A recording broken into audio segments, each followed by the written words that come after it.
How to hide Twitch chat while watching a stream.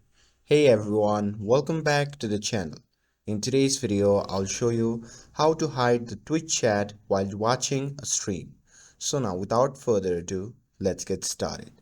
So first thing first, open the Twitch app on your phone and make sure that you are logged in to your account. And here, once you are inside the Twitch app, simply open any stream which you want to see.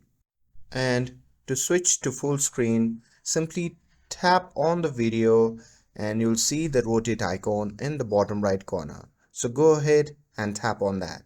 And this will rotate the screen and bring the video into full screen mode. But you'll notice that the chat is still visible.